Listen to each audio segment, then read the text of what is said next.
Bertemu lagi dengan Kang Afif di sini. Coba saya mau tanya, Anda tahu Steve Jobs, Bill Gates, Walt Disney, Jack Ma, Mark Zuckerberg, Shuichiro Honda, dan berbagai orang-orang sukses lainnya? Mereka adalah beberapa contoh miliarder-miliarder di dunia ini. Umumnya orang-orang sukses miliarder ini memiliki khas atau track record-nya. Nah, pada video kali ini saya akan sharing pada Anda tanda-tanda apa sih yang mereka miliki, dan siapa tahu tanda-tanda ini ada dalam diri Anda dan Anda juga berbakat menjadi seorang miliarder. Kita saksikan terus.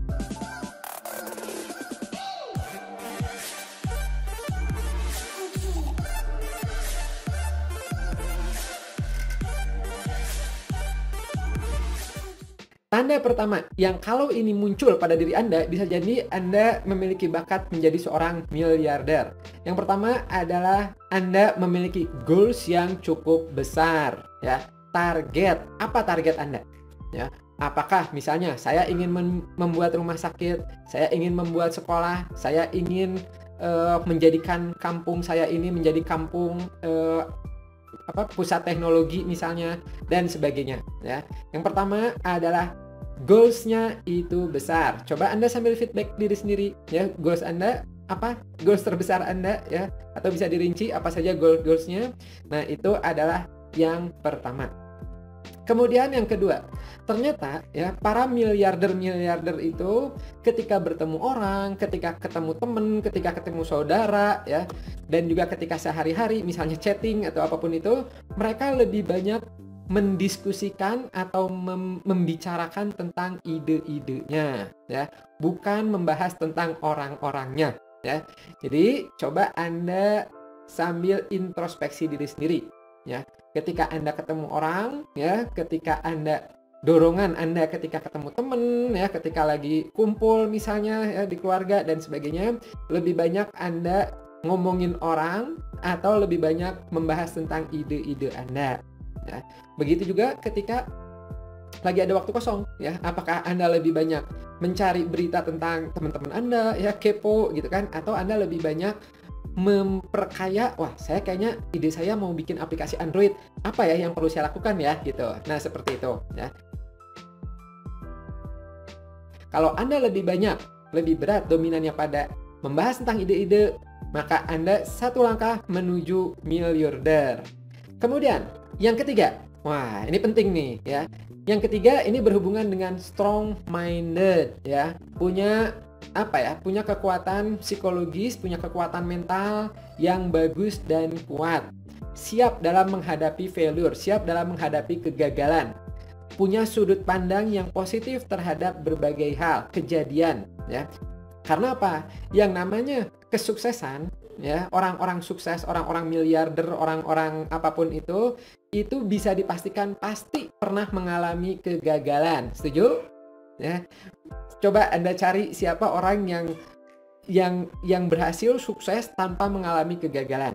Nah, kayaknya nggak ada, ya, gitu. Sehingga kegagalan ini itu menjadi salah satu jalan, salah satu cara, salah satu yang harus ditempuh, ya, gitu, untuk menghadapi, untuk mencapai kesuksesan. Nah, orang-orang miliarder itu mereka memiliki strong-minded yang bagus, ya, dalam menghadapi tantangan dan kegagalan. Saya mau mengambil contoh nih berkaitan sama failures, ya, sama kegagalan. Dan ini berhubungan sama mindset. Ya. Jadi kalau Anda lihat contoh-contoh tadi orang-orang sukses yang saya sampaikan di awal, Steve Jobs, ya, dia pernah mengalami kegagalan. Apalagi dia pernah dikeluarkan dari perusahaannya sendiri, Apple. Ya. Kemudian Bill Gates, Mark Zuckerberg, sama DO dari kampusnya. Kemudian Walt Disney, wah, dulu sempat ditolak, ya, dari tempat majalah itu karena dianggapnya dia itu lack of imagination, ya, nggak bisa berimajinasi. Kemudian Abraham Lincoln, ya, berapa kali dia gagal dalam mencalonkan diri, ya, dalam bisnis gitu, tapi ujung-ujungnya ya berhasil. Kemudian berikutnya Albert Einstein, ya, Thomas Alva Edison, ya, mungkin Anda pernah dengar ceritanya waktu kecil sampai dikeluarkan dari sekolahnya.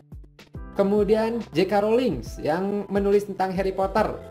Kemudian Kolonel Hardian David Sander yang punya KFC ya, berapa kali dia mengalami kegagalan sampai akhirnya ujungnya baru berhasil. Nah, jadi ya kalau misalnya Anda saat ini masih merasa kok gagal ya, kok gagal, maka siapa tahu itu menjadi salah satu tanda bahwa Anda nanti akan sukses.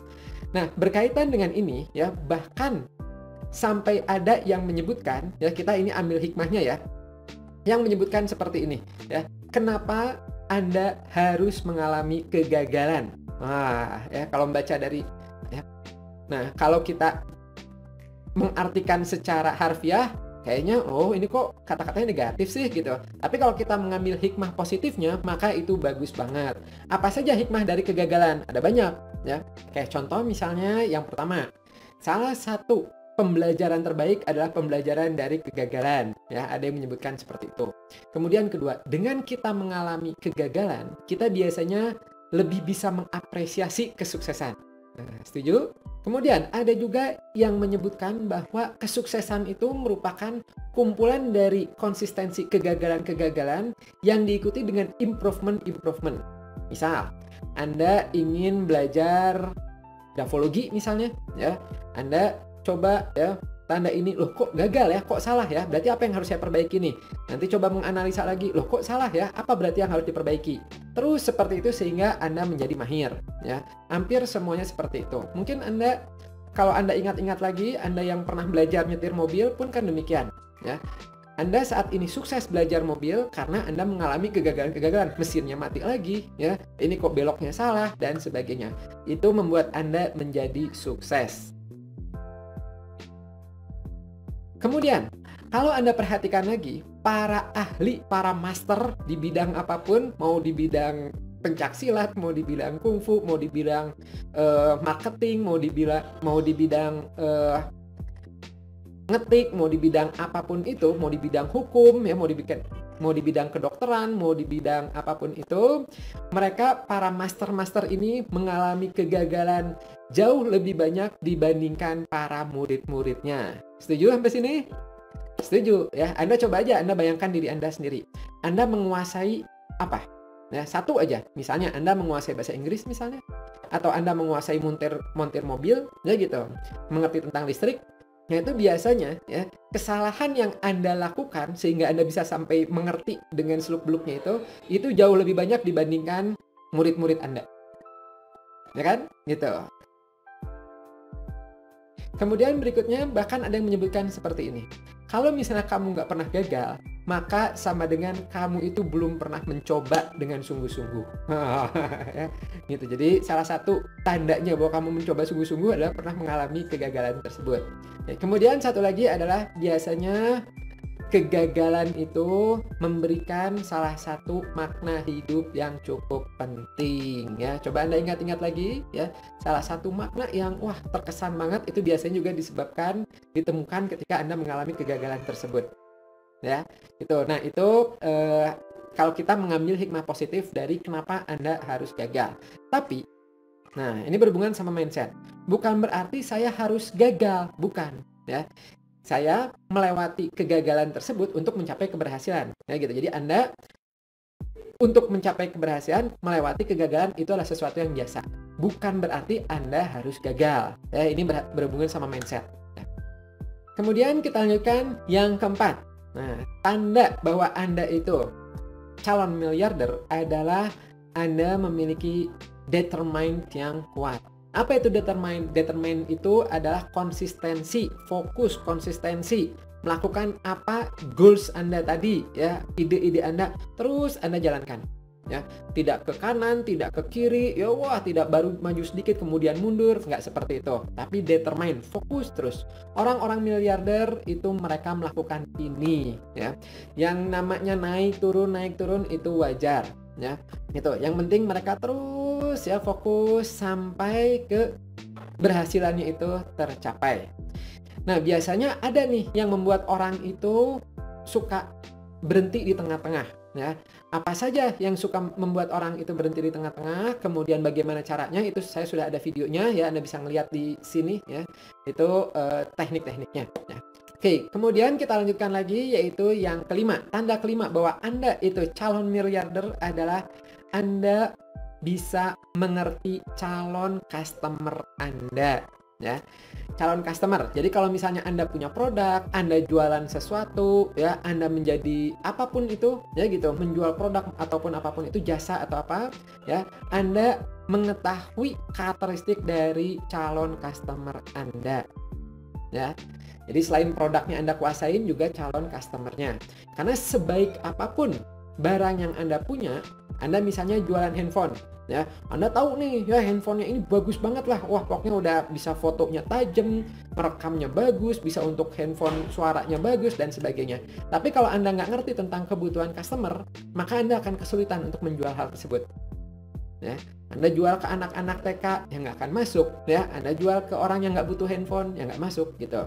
Nah seperti itu. Jadi ketahui customer Anda. Nah kalau Anda udah tahu nih, oh saya mah tahu nih, ya, murid-murid saya atau customer saya itu seperti apa. Wah itu bagus, ya, menjadi salah satu tanda Anda bisa jadi menjadi miliarder.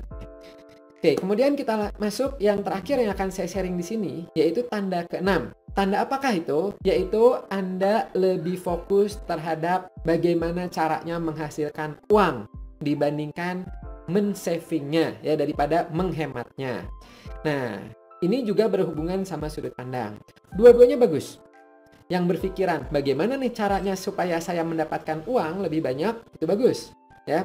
Yang berpikiran bagaimana caranya supaya saya itu bisa menghemat uang, itu juga bagus, ya. Mau berpikir dua-duanya itu bagus. Nah, cuman kalau kita itu modeling, kita itu ngelihat kepada mereka-mereka para miliarder-miliarder di luar sana, mereka itu lebih dominan berpikirnya adalah yang pertama tadi. Mereka lebih fokus terhadap bagaimana caranya supaya saya bisa mendapatkan penghasilan lebih besar lagi, lebih besar lagi, lebih besar lagi. Ya. Jadi bahkan ada yang menyebutkan seperti ini. Kalau misalnya, ya, gaji atau dapat pendapatan 10 juta, kebutuhan rumah tangga 10 juta, apa yang dilakukan? Kalau orang yang berpikiran kedua itu adalah coba menghemat, coba apa yang perlu dikurangi, ya. Ya udah, nasinya kalau bisa dikurangin, atau misalnya apanya dikurangin dan sebagainya. Nah, mandi yang tadinya sehari 2 kali cukup sekali, misalnya, itu adalah yang saving. Sementara yang pertama tadi itu mikirnya adalah, oke, kebutuhannya 10 juta, ya udah, bagaimana cara supaya saya bisa mendapatkan jauh lebih banyak lagi. Nah, gitu. Kalau Anda sudah menikah, ya, Anda misalnya seorang suami, ya, Anda fokus ke sini, istri fokus ke sini, ke saving. Nah, itu bagus, ya, berarti itu kompak. Nah, oke, sampai sini dulu, ya. Semoga ke-6 tanda-tanda ini ada dalam diri Anda dan Anda bisa dengan segera mencapai kesuksesan Anda dan menjadi miliarder-miliarder yang sukses, yang bisa membantu banyak orang, ya, yang berkah dan berkembang. Oke, sampai jumpa di video berikutnya. Bye-bye.